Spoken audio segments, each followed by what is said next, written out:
Holiday cooking, a flavorful journey in English. Hello, everyone. Welcome back to our channel. Today, we're going to explore a delightful and festive topic: holiday cooking.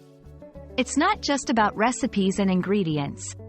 It's a journey into culture, tradition, and language. So, let's dive in and unravel the layers of this fascinating topic. Holiday cooking refers to the preparation of special meals during festive seasons. Holidays are times of celebration, often marked by specific traditions and customs.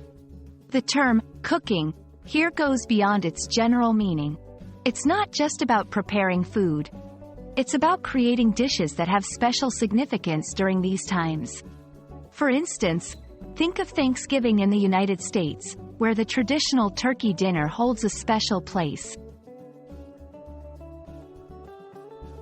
Each holiday cooking tradition carries a rich cultural background.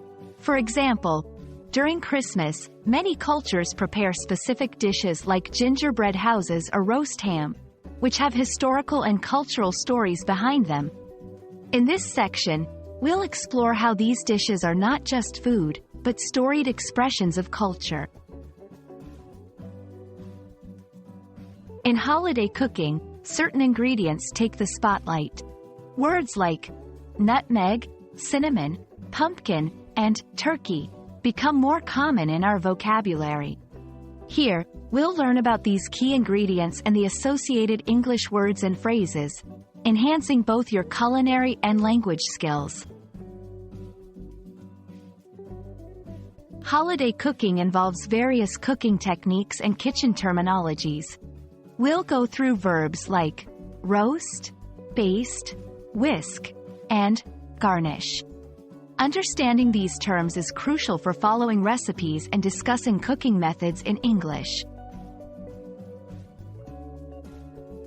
Interestingly, many English idioms and phrases have culinary origins. Phrases like full plate, spice things up, and half-baked idea are commonly used in everyday English. We'll explore how these idioms add flavor to the language, much like spices to a dish. And that wraps up our journey into the world of holiday cooking. We hope this video has not only enriched your understanding of this festive tradition but also added some new flavors to your English vocabulary. Keep practicing, and remember, language learning is a lot like cooking. It gets better with practice and a dash of passion. Until next time, happy learning and happy cooking.